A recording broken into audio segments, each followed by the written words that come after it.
কসবা টিভির সংবাদের সাথে থাকার জন্য ধন্যবাদ জানাচ্ছি। পরবর্তী সংবাদ পেতে আমাদের চ্যানেলটি সাবস্ক্রাইব করে রাখুন।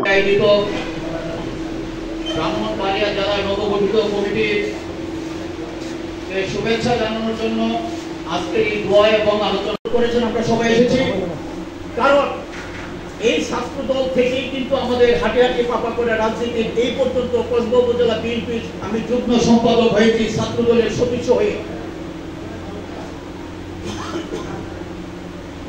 বাংলাদেশ জাতীয়তাবাদী ছাত্র দল শহীদ রাষ্ট্রপতি জিয়াউর রহমানের হাতে গড়া সংগঠন। 90-এর স্বৈরাচার বিরোধী আন্দোলনে বেগম খালেদা জিয়া যখন সেই আন্দোলনের এক দফার দায়িত্ব নিয়েছিলেন, ছাত্র দল সেখানে ছিল তার অগ্রণী ভূমিকায়। ঢাকা বিশ্ববিদ্যালয়ের ডাকসু নির্বাচনের ডাক সাইডের নেতা আমানুল্লাহ আমান খায়রুল কবির খোকনকে সেদিন মনোনয়ন দিয়ে চমক দেখিয়েছিলেন বেগম খালেদা জিয়া। সেদিন ডাকসুতে একক সংখ্যাগরিষ্ঠতায় পূর্ণ প্যানে ছাত্রদল বিজয় হয়েছিল। ব্রাহ্মণবাড়িয়া সরকারি কলেজ, কুমিল্লা বিশ্ববিদ্যালয় কলেজ, সৈয়দাবাদ আদর্শ কলেজ প্রতিটি নির্বাচনে জাতীয়তাবাদী ছাত্র দলের পূর্ণ প্যানেল বিজয় হয়েছে। কারণ ছাত্র দলের একটা আদর্শ আছে, যারা ছাত্র দলের নেতৃত্ব ছিল তাদের চলাটাই ছিল পরিষ্কার। একটি কথা আছে, political mind is a mind that is conscious of a body of parallel and systematic knowledge, gathered by observation and experiment. আজকে যারা ছাত্র দল আসছে, যারা ছাত্র দল করবে, যারা ছাত্র দলে থাকবে, তাদেরকে চর্চা করতে হবে, পড়াশোনা করতে হবে। প্রতিটা ইনস্টিটিউট, অনেক শিক্ষা প্রতিষ্ঠান আছে, সেখানে ছাত্র ছাত্রীদেরকে মোটিভেশন করতে হবে।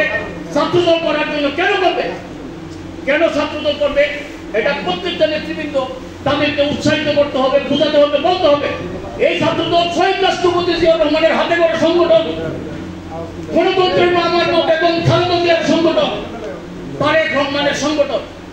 আজকে এই সংগঠনের গত 15 বছর মেহেদী কামাল সহ মেহেদীর পরে যারা ছিল, যারা ছাত্রদলের নেতৃত্ব দিয়েছে, তাদের পরে আজ কিন্তু এত পরিষ্কার তৃণমূলের নেতার সৃষ্টি হয় নাই।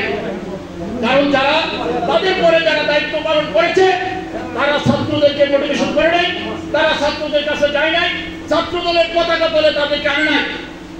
জননেতা মুশফিকুর রহমান উনি যাওয়ার পর আর কেউ ছাত্র দলের সাথে খুব বেশি মাখামাখি হয় নাই, সম্পৃক্ত হয় নাই। যারা হয়েছে তারা ছাত্রছাত্রীদেরকে ছাত্র দলের পতাকা বলে আনার সুযোগ করে নাই।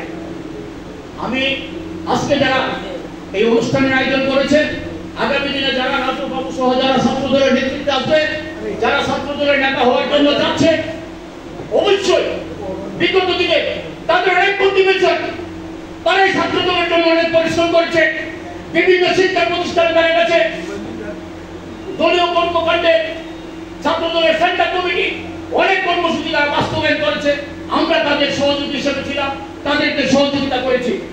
তাই আগামী দিনে এই সুন্দর নেতৃত্ব কসবাতে আসবে। উপজেলা বিএনপি, পৌর বিএনপি, যুবদল, ছাত্রদল যেভাবে তারা সৃষ্টি করেছে, পকেট কমিটি করেছে, চোরাকারবারি, মাদক কারবারি, আমরা ওই সমস্ত কমিটি চাই না। ব্রাহ্মণবাড়িয়া জেলা বিএনপির কাছে আমরা আহ্বান জানাই, ওই সমস্ত কমিটি বিলুপ্ত করুন, যাদের বিরুদ্ধে আমরা ব্যক্তিগত কর্মচারী প্রমাণ দিয়েছি। মাদক কারবারি হিসেবে ফ্যাসিস্ট আওয়ামী লীগ থেকে যারা বিএনপি কমিটিতে এসেছে, তাদেরকে অতি বিলম্বে বাদ দিয়ে পূর্ণাঙ্গ নতুন কমিটি করবে, এই আহ্বান রাখছি। আর ছাত্রদলে যারা নতুন নেতৃত্ব আসবে, এখন একটা জিনিস আমি সবাইকে অবগত করি।